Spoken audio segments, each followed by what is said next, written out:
What is the worst gun that you really like? That one was actually an easier one for me. Me too, actually. Yeah, you know, we all have our focus of collection, and it has no political agenda.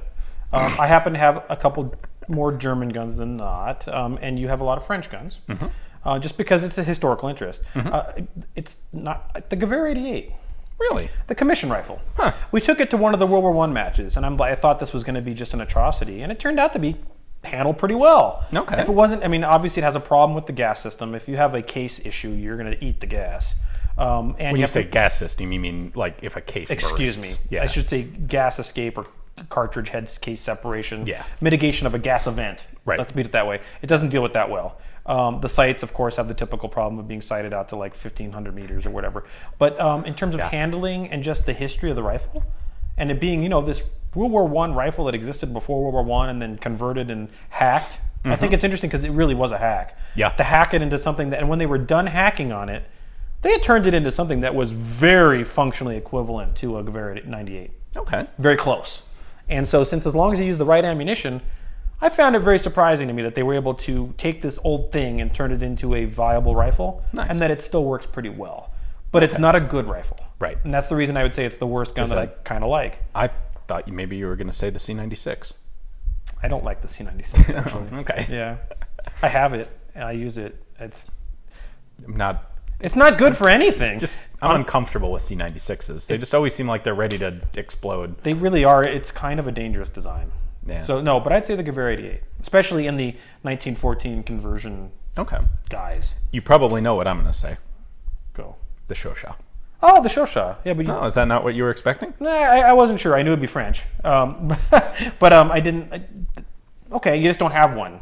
I technically own one, but I don't have possession of it yet because it is still in the NFA transfer process. Okay. However, I did get to do a nice bit of shooting with one actually at the Julia auction house, and yeah, it's a bad gun. It's the light. I always say this. It's the light machine gun version of a Sten. You know, it's oh shit, we're in a war and we really need a lot of machine guns. Yeah. What can we come up with right now? Which is exactly how the Sten came about. And so it's both the worst, probably the worst machine gun of World War I, which is not to say it didn't work, but it was, you're really better off with a Lewis gun. Oh yeah, the Lewis is far better than the Chauchat. Definitely better off with a BAR.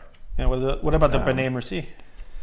I don't have enough time actually shooting one to really Of course, it's got that stripper feed weirdness. It's got some weirdness. It's a very awkward gun to handle. Yeah. A Chauchat you can fire from the hip. You can. A Benet Merci, I have a hard time actually, now, like I said, I haven't shot one, but dry handling them, I have a hard time just getting into position to use a Benet Merci. The Americans used it with telling effect in Columbus, New Mexico. That's not quite the same standard as using it against the German That's actually a dry Army. environment without mud, too. Yeah, and let's be honest, the guys they were fighting there, not exactly the Imperial Guard. They're one step above guys with sticks. Yeah. Right. Banditos, basically. No, they were. So, but all that being said, I like the Chauchat. That emergency production and development, I think, makes it a very historically interesting gun. It's long recoil, and I kind of have a weakness for anything long recoil. That is by far the most interesting style of action out there, I think.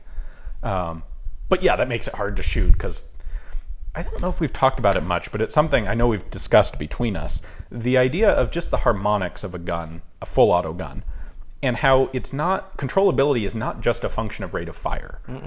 There's more to, there's almost magical weirdness to it.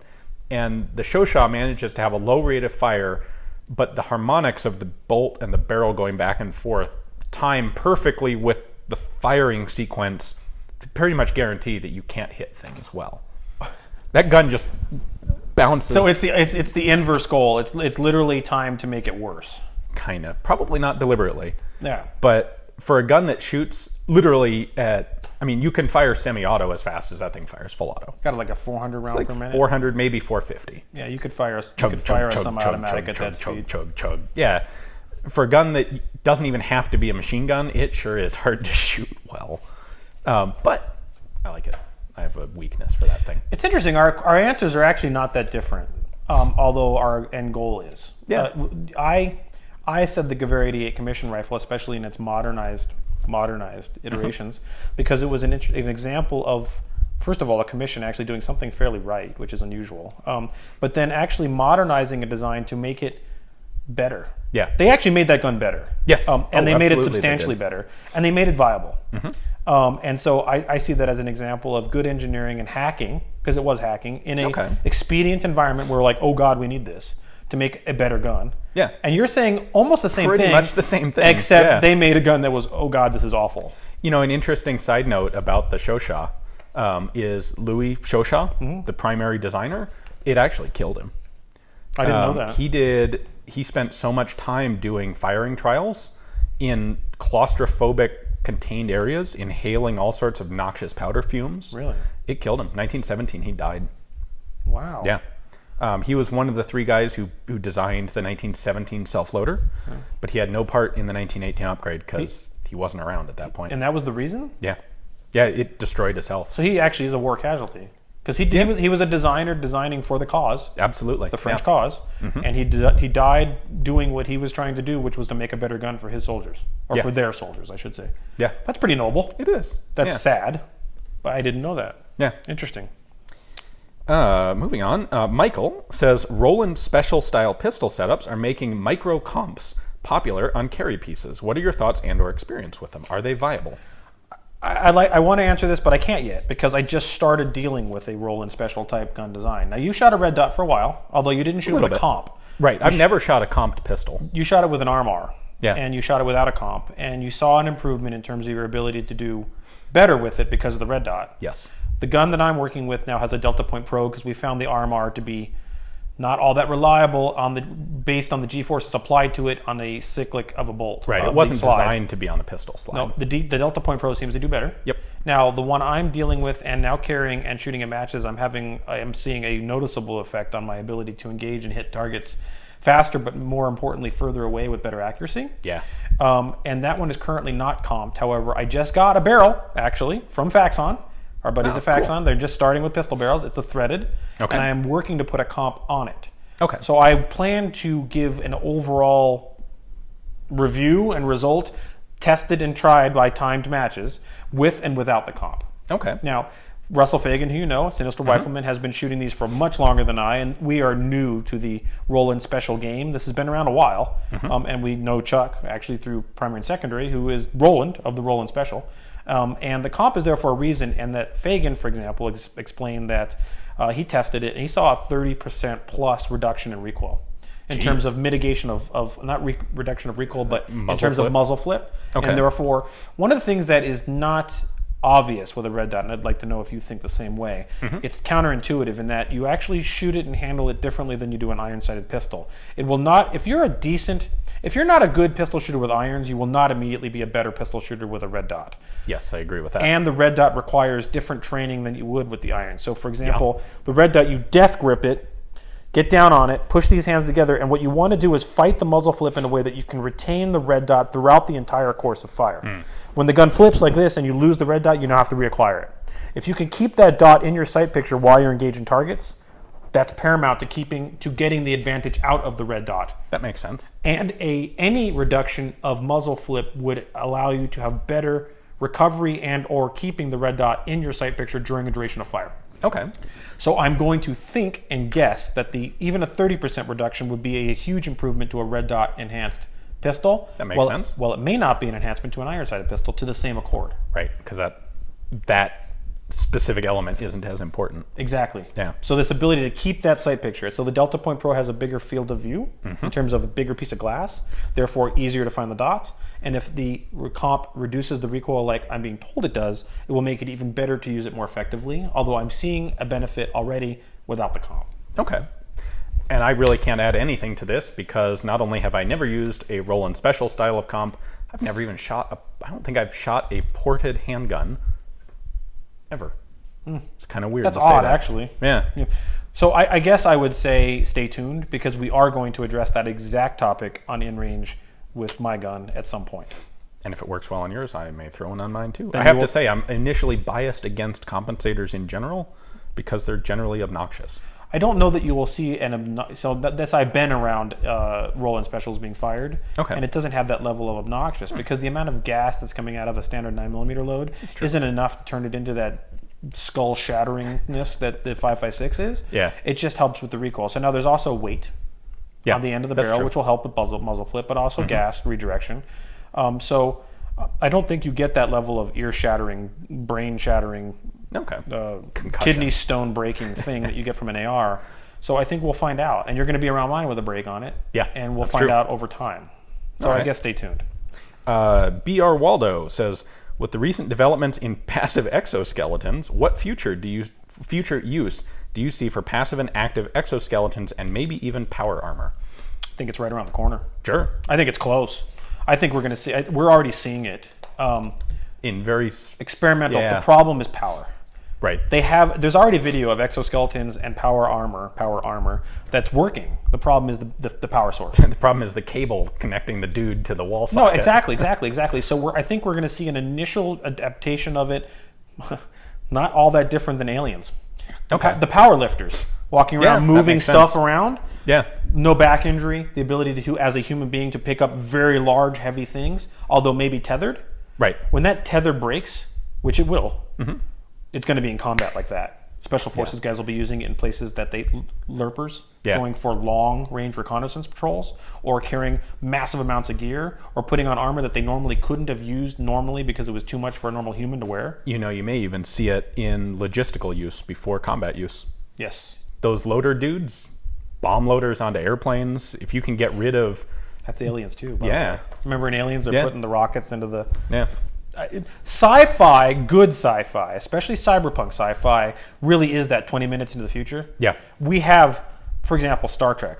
We have iPads. We have a lot of stuff from Star Trek. iPads. Yeah. Or iPhones or smart devices. Yep. This power armor thing, that stuff's real. The computer in Star Trek. Siri. Virtual reality now. Yeah. Starting to become a reality. Yeah. This power armor stuff and exoskeleton stuff is right around the corner. I'm going to go ahead and say you're going to see iterations of it, at least logistically speaking, 5 years from now. The logistics will definitely come first because you have to, first it has to be functional. And once it's functional, you can use it for logistical type stuff. For it to be combat effective, it has to be armored. I mean, there's a difference between... I don't know that that's true. Well, because if a 22 long rifle ricocheting off a rock can hit a hydraulic cable and... it doesn't necessarily have to be 54R rated. No, but it has to be hardened. It has to be combat I would hardened. agree with hardened. I would agree with that term. But so, for example, imagine just even a 50% exoskeleton that goes waist down that allows you to run essentially infinitely without ever getting winded. And then if there was a breakout where you're like, oh God, I need to get out of this thing, you hit the button, you jump down to your bio legs. Yeah. You still have just ran 50 miles and you're not winded in the process. Yeah. That's coming. This is imminent. Yeah, it's exciting. Scary and exciting. Everything cool is always also frightening. Yeah, it's like wet wire is another one. How long until we can jack a computer directly into our neural system? I'm going to go long. I bet you it already exists. Ooh, that it might. Yeah. I think it's out. I think there's something out there. Yeah. Yeah. Scott says various military research programs are increasingly showing conceptual future soldiers with technology lifted or inspired by sci-fi. Are there concepts presented in sci-fi or truly far-off tech that you guys feel would make an improvement in real combat conditions when that tech eventually makes a breakthrough? I think we just answered this question. Pretty much, yes. I think exoskeletons are imminent. Wet wire interfaces would be huge. I think there are a lot of data systems that are going to manage to get networked into weapons systems. Communications things. Think like you're playing a computer game and you have a little mini map of here's where I am, here's me, here's the good guys, here's the bad guys. That sort of thing will become a reality. That honestly, that probably already is. We saw a lot of this Future Warrior stuff going on in the 90s. Yeah. And they were talking about it. Well, whatever they were playing with then, there's somebody now that's implemented it. Yeah. I bet you there's super secret SF guys somewhere that are essentially doing the equivalent of Tom Clancy's Ghost Recon, but in real life. Yeah. Absolutely. They got some heads-up display, they got a map, they have friend or foe indicators, they have comms going between each one of them. Yeah. They probably even seeing firing solutions amongst one another, a la Aliens, where I can see what Hicks is seeing and Hudson's seeing. I bet you that's all going on. Yeah. Yeah. And I think that's where it is. It's in data.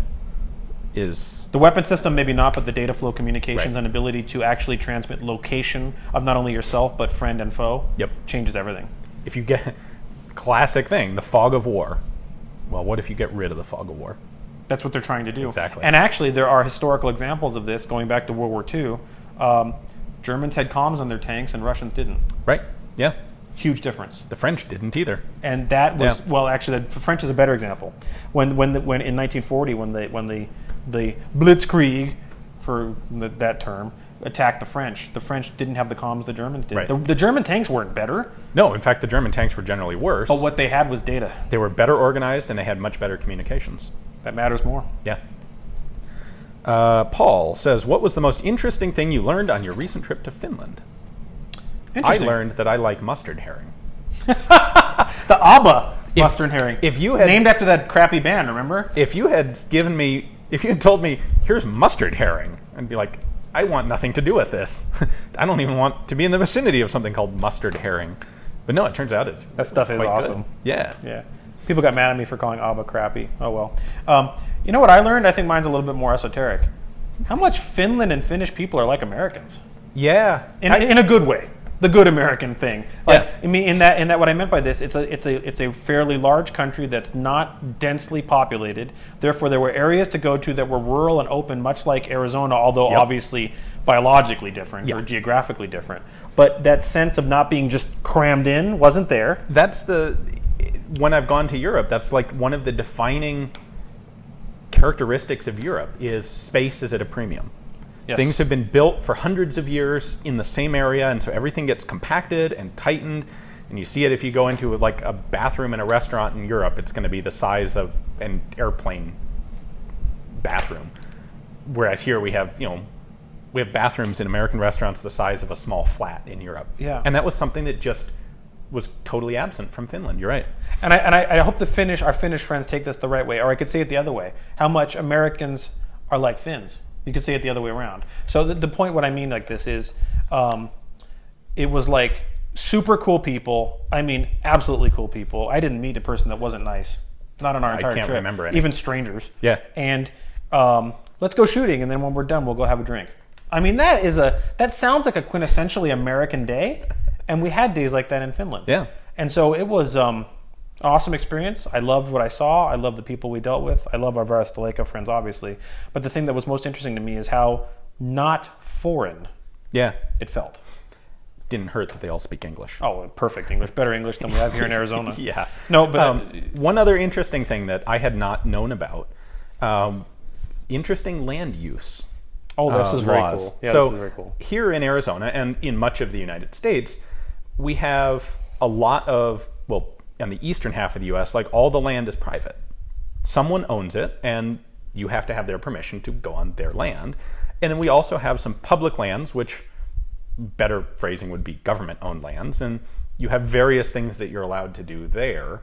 Well, in Finland, there is a concept, what they called every man's right, which is if you can own property, you can own a lot of property, and if you've cleared an area in the forest, because Finland is basically all forest, the cleared area around your house is your yard and others may not trespass in it. However, unattended forest, anyone can walk through.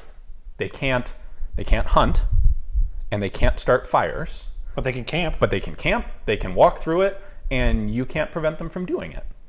And I'm not willing to render judgment on whether that's better or worse, but I found it a very interesting system. It's very unique. Well, I don't know how unique it is. Maybe other parts of Scandinavia have the same thing. I don't know. But it was an interesting thing we learned. Yeah. And it was very similar in terms of our quote-unquote public land. Yeah. However, it's private land that's treated like public land unless you do something specifically to prevent it from being as such. Yeah. Which is an interesting concept. My initial reaction is it's a very interesting way to allow, in a modern world, to still allow people to access nature. Something we're sorely lacking in some parts of this country. Very much so. Yeah. And I think access to nature is very fundamental in how you change your perspective of the world. Yeah. It shapes how you think. Yeah. When you live a person that lives 100% of the time in an urban environment is not the same thing as a person that lives 100% of the time in a rural environment. They are different creatures. They really are. Anyway, that was interesting. Yeah. We're almost done. We have 2 more here. John says, can you guys recommend a good quality firearms related podcast? Funny, at the minute I thought this, maybe you got a different one. It's one that we've been on. It's primary and secondary. Now, first of all, let's toot our own horn. Toot toot. If you are a Patreon supporter, $1 or above, any content that's like this, which is audio friendly, gets turned into a podcast. Right. And we provide an RSS feed, and you can get from InRange and a full regular podcast of anything that's audio friendly. But we are not predominantly a podcast channel. Primary and secondary is really predominantly a podcast channel that happens to also do video. Right. And they do really high-end smart stuff. They do. And they so can that be would kind be of excruciatingly long sometimes. Yeah, they're 4 hours long. But that's the one if I were to think of one that is a podcast-oriented environment, they have other stuff, but I would say primary and secondary. I honestly don't have any firearms podcasts that I listen to on a regular basis. I've had a bunch that I've dabbled in, and there are a lot of good ones out there, but as far as one that has been able to hold my attention long term, I haven't found one. We've also been guests on Modern Rifleman Radio, and he does a good job as well. And the Arms Room. Yes, the Arms Room from Glenn Stilson and Independence Training. Yep. So there's 3. There's a lot of good ones out there. Neither you nor I have a lot of time to consume content. This is true. But let's go ahead and throw 3 of them out there. Primary and secondary, the Arms Room, and Modern Rifleman Radio. And you know what also? I would go with Handgun Radio. Handgun Radio. Because those guys have done some really... I remember I've listened to a couple where they had Daniel Waters on as a guest. Yeah. And that gets into some pretty deep, detailed, really interesting stuff about, especially like the ones I remember, are procurement. So we've got 4 right there. Yeah. Primary and secondary, Arms Room, Modern Rifleman Radio, and Handgun Radio. One of those 4, or maybe more than one of those 4, will be to your liking. Yeah, you'll find something good there. Check all of them out. All right, and last question from Sean. Have you guys considered doing morale patches for sale? Boy, have we considered that. Yes. We've considered that heavily. We want to. We want to do more merch. Honestly, let's be blunt. The reason for doing more merch is a couple-fold. One is to promote the channel. The second is to supplement our Patreon-only funded channel with something other than only Patreon. Right. And merch is also beneficial in terms of just getting morale. People like it's just stuff, cool. and if you like InRange, it would be... I think it's cool as heck to go to the match or go somewhere and someone's got a patch or a shirt on that says InRange on it. It's awesome when we see that. I don't even wear my own darn shirt. I'm wearing a CN Arsenal shirt. We both are. But to see that is super cool because it's not proud. It just feels good that someone appreciates your work. Yeah. And so it would be a reason to have that merch out there. The problem we've run into with this, with the exception, let's explain the shirt thing. Okay. People don't get it. We are a member of a network. So we joined a multi-channel network on YouTube. This originated as a way to get better ad revenue in exchange for paying a portion of your... Anyways, never works. The multi-network thing does not give us money. Right. Doesn't give either channel money. Right. The multi-network thing was a couple-fold. One, they allowed the monetized views on YouTube to get directly deposited via PayPal. Which helps. Which, by the way, is a benefit. And they also supposedly help you market yourself, of which there hasn't been much of that. But none of them ever do that. The other thing they do is they do T-shirts. And it's the reason we were able to do T-shirts, because what they do is you collaborate with them on what you want the design to be. Yep. And then they deal with all of the sale and distribution of the shirt after that. They do the artwork too. And we do. I've done some of it for the InRange stuff. We started off with a couple of our own designs, but the InRange shirts are my designs. That's true. But I'm not trying to brag. I'm just saying, but they do help with that. Yeah. The point being is that they're a middleman, and they take a good cut of this. But the stuff that's merged through them, they do send you a percentage of it.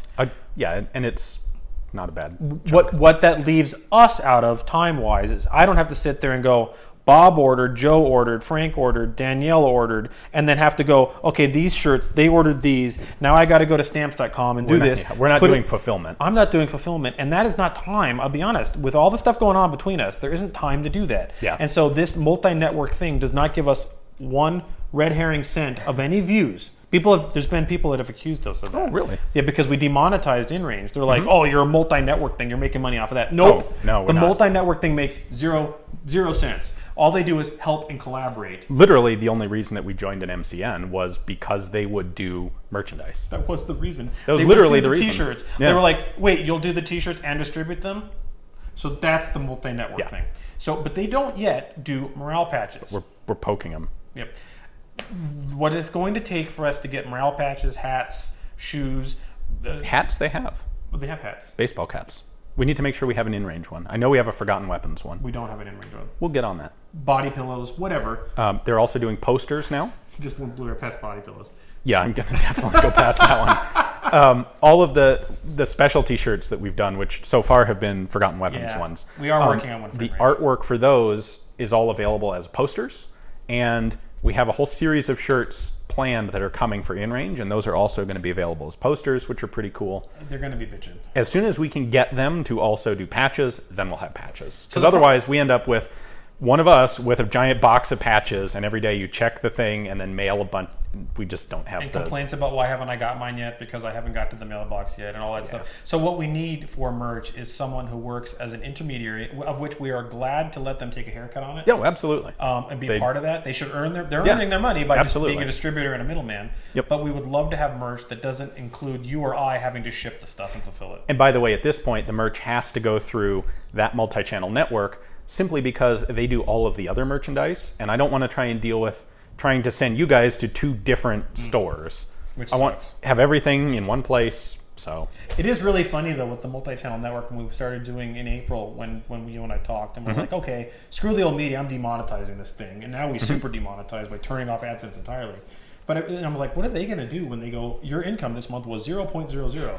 And then we thought about it, we're like, actually nothing, because the reason is they're not in it to do that. They're actually, their advantage to them is that they make money off the merch that they sell, right, which happens to be in-range or Forgotten Weapons related. Yeah. So their reason for existing is that. Yep. So anyways, hopefully that explains it, and that's it. And that's I think we're out of well questions over an hour now. again. So yeah, yeah. So guys, thank you again for tuning in to another really long-winded Q&A. Every time we ask for questions, we get more than we can answer. I really tried to get as many of them as we could in today. I want you guys to get your Patreon rewards, to be honest with you. We have lots of cool Patreon rewards now. One of them is to be involved in the Q&A. Giveaways are another one. We give stuff away every month. That's cool stuff. We have a Discord server for private conversation. We have RSS feeds for podcasts.